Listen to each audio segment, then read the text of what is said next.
Hey there, and welcome to Turbulence to Transformation. I'm Shahama Kudus, and I'm absolutely thrilled you have decided to join me today. When most people think about airlines, they think about getting from point A to point B, maybe complain about the food or the legroom. But if I told you that some airlines carry the weight of an entire nation's hopes and dreams on their wings, what if I told you that behind every flight schedule, every rude decision, and every passenger service lies a story of national identity, economic survival, and cultural pride? That's exactly what we are diving into today. We're talking about SriLankan Airlines, our island nation's flag carrier. And let me tell you, this isn't your typical corporate success story. This is about an airline that's been through some serious turbulence, both literally and figuratively, especially during the financial year 2023-24. Now, I've got to be honest with you. When I first started researching this story, I thought it would be all about numbers, profit margins, and aircraft utilization rates. But sure, we will get into those details because they matter. But what I discovered was so much more fascinating. This is a story about what happens when an airline isn't just trying to make money. It's trying to carry the soul of a country. Think about it this way. Every time a Sri Lankan airline plane takes off, it's not just carrying passengers. It's carrying our spices, our tea, our hospitality, our smile. It's taking a piece of Sri Lanka to London, to Dubai, to Tokyo. And when those planes land back home, they are bringing the world to our doorstep. Tourists who will fall in love with our beaches, business travelers who might just decide to invest in our economy, and most importantly, your own people coming home. So here's what we are going to unpack together over the next 15 minutes or so. We will start with the big picture. What does Sri Lankan Airlines actually want to be when it grows up? Because believe it or not, they've got some pretty ambitious dreams. They don't just want to be another airline. They want to be the airline that gives you an authentic Sri Lankan experience from the moment you step on board. So picture this. You're flying with them, and it's not just about getting you safely to your destination, though it's the most obviously important. It's about the warm smile from the crew member who greets you like you're visiting family. It's about the rice and curry that actually tastes like home.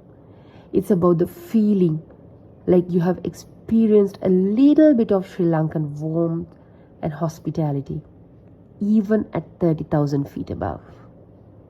Now let's talk about the environment they were operating in.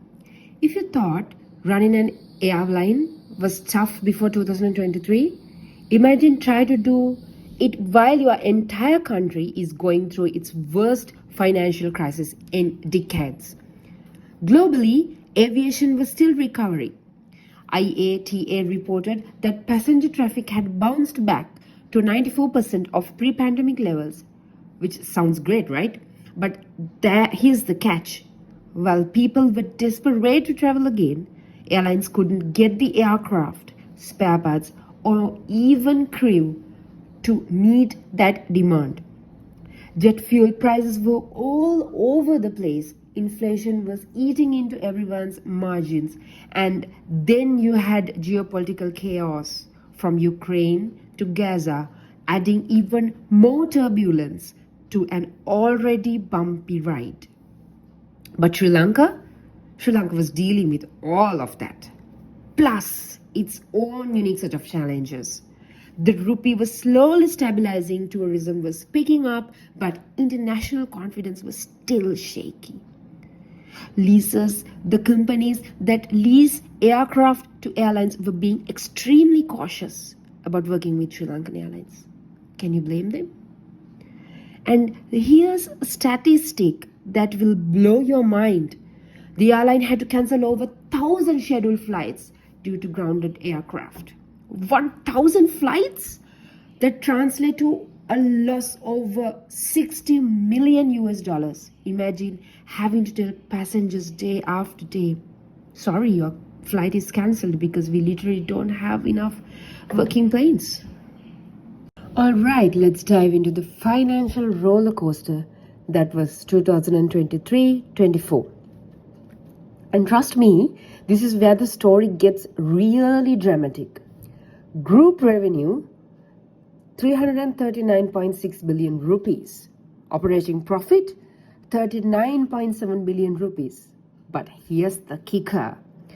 They went from losing over 71 billion rupees the previous year to posting a net profit of 7.9 billion rupees. That's not just a turnaround. That's financial wizardry. But let's break this down, because the devil is always in detail. Passenger operations brought in 2,076 billion rupees, still their bread and butter, though it was actually 6% lower than the previous year. The real magic happened in cost control, better route management. Now, here's where it gets interesting. The cargo business took a massive hit. Revenue dropped 39% to 31 billion rupees. Why? Well, as passenger flights returned globally, there was suddenly a lot more belly hold cargo space available, which drove down prices. It's like when Uber enters a market and taxi prices plummet, supply and demand in action. But this is crucial. Sri Lankan Airlines was just sitting around feeling sorry for themselves. The diversified ground handling services jumped from 37% to 21.2 billion rupees. In-flight catering was up 33% to 6.4 billion rupees. They were basically saying, if we can't make all our money flying planes, we will make it servicing everyone else's planes too.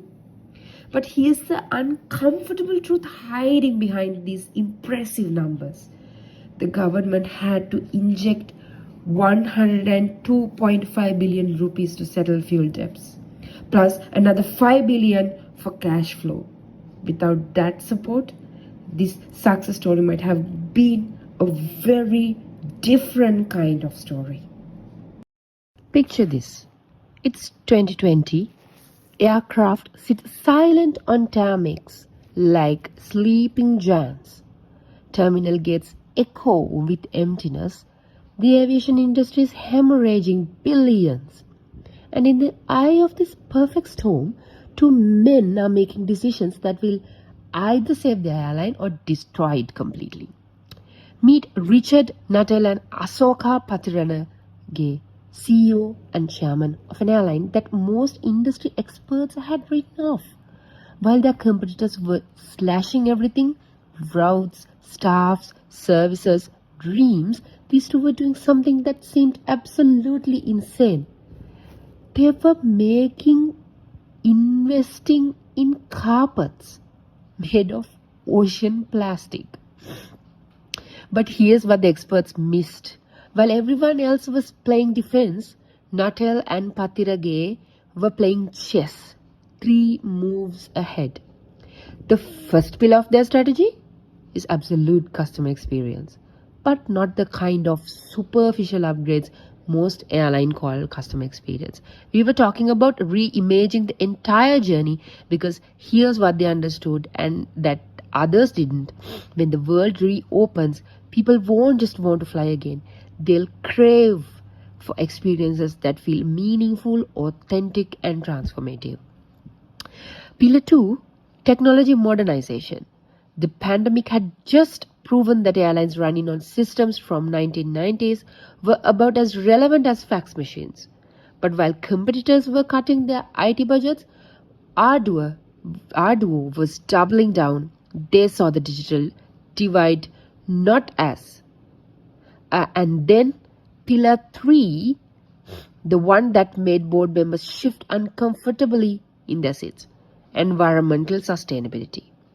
Ocean plastic carpets, hairdressed covers from recycled bottles, project with names like Ecotrails and Mataka initiatives that were just checking environmental boxes but actually empowering communities. Mataka. Let's pause on that word. It's not just a project, it's a philosophy. An award-winning upcycling initiative takes waste and transforms it into an opportunity that takes women who might otherwise be overlooked and makes the architects of change. Think about the audacity of this moment. Your airline is fighting for survival. Every dollar that matters, every decision could be your last, and you're investing in empowering women through upcycling programs. That's either visionary leadership or corporate suicide.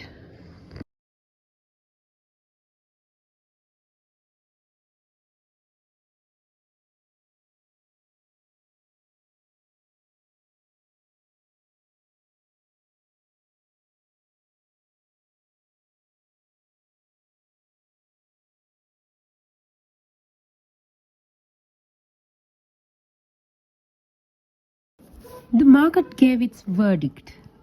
Tata Gold Awards, Apex 4-star recognition, cargo excellence across Asia and the Middle East. While the industry was collapsing, this airline was collecting trophies. But here's the thing, real genius of what Natal and Patirage accomplished. They understood something fundamental about crisis.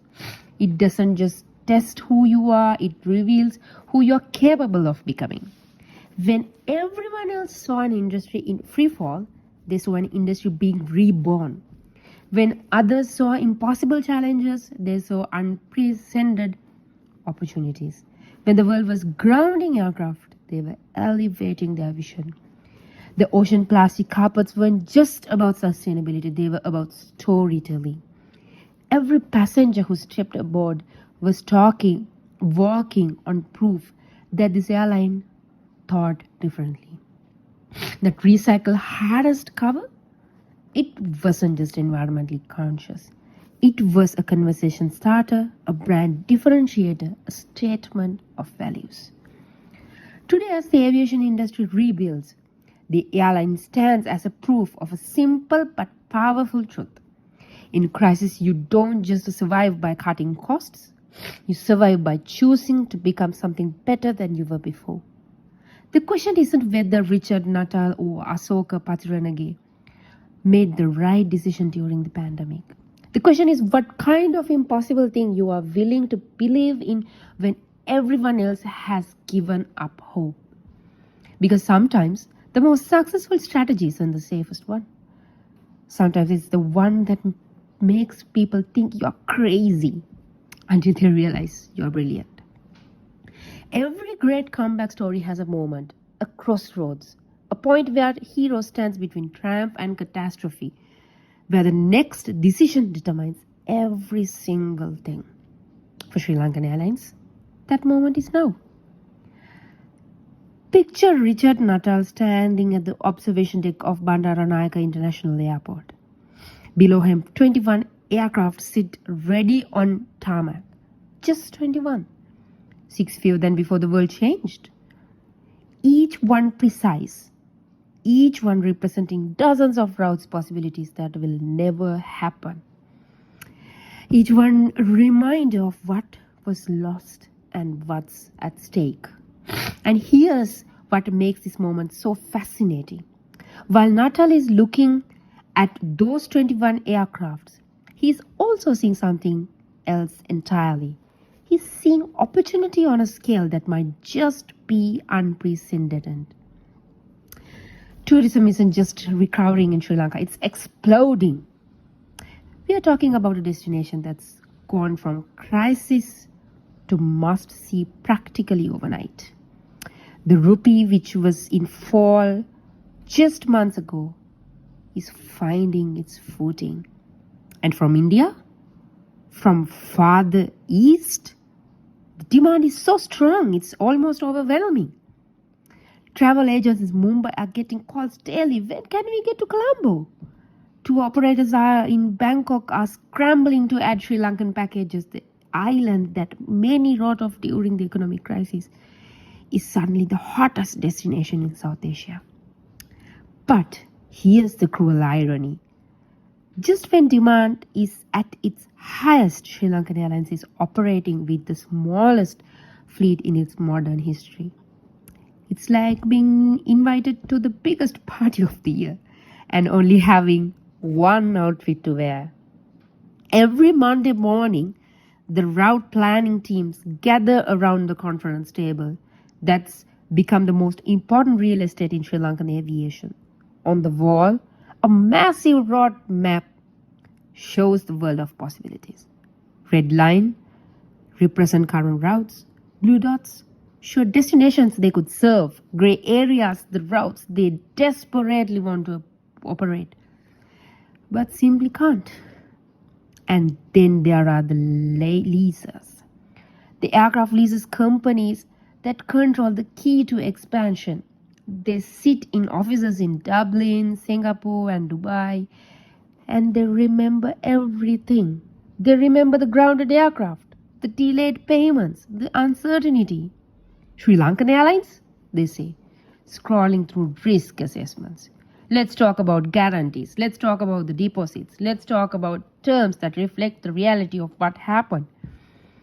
Getting a new aircraft just isn't just expensive. It's a negotiation that requires convincing these companies that this airline's transformation is real, permanent, and sustainable. And then the human element, labor shortages that are plaguing airlines worldwide. Hit smaller careers even harder. Experienced pilots, skilled mechanics, trained cabin crew, they are all in demand globally.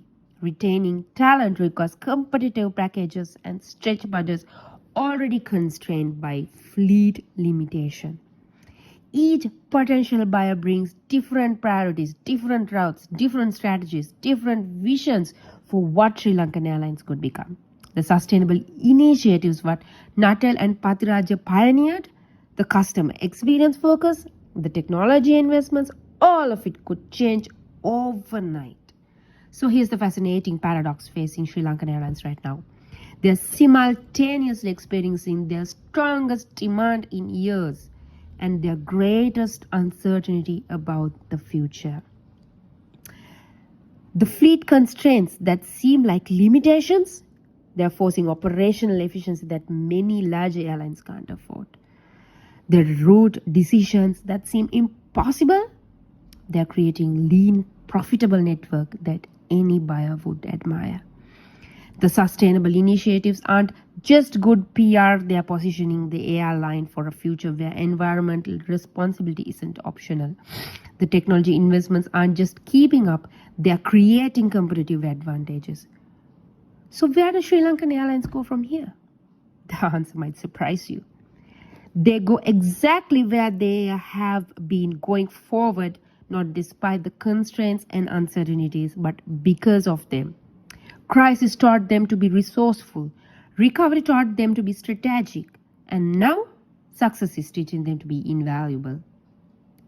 When privatization comes, and it will come, the question won't be whether Sri Lankan Airlines survives. The question will be whether the new owners are smart enough to recognize that what they are buying isn't just an airline. They're buying a masterclass in transformation, a case study in turning limitations into advantages, a company that learned to thrive when not everything was perfect, but when everything was impossible. Those 21 aircrafts on tarmac, they are not just constrained fleet. They are proof that sometimes doing more with less isn't just survival. It's the foundation of something extraordinary. And in an industry where bigger usually means better, Sri Lankan Airlines is writing a different story entirely. The crossroads isn't just about choosing a direction. Sometimes it's about realizing you have been building the road all alone. In conclusion, the 23-24 year for Sri Lankan Airlines was not about explosive growth, but about strategic resilience. The airline managed to convert its biggest challenges, limited aircraft, workforce gaps, and global volatility, into a controlled and effective response. It used its available resources wisely, secured government support when necessary, and continued to build a brand rooted in national pride and customer experience. Whether through culinary storytelling at 30,000 feet or digital transformation on the ground, Sri Lankan Airlines is showing that even turbulence transformation is possible. Thanks for listening to this episode of Turbulence of Transformation. I'm Shahama Kudus, and I hope this podcast has helped you better understand about how business strategy works in the real world in all its complexity, fragility, and promise. Until next time, stay curious and keep questioning how companies chart their path to forward.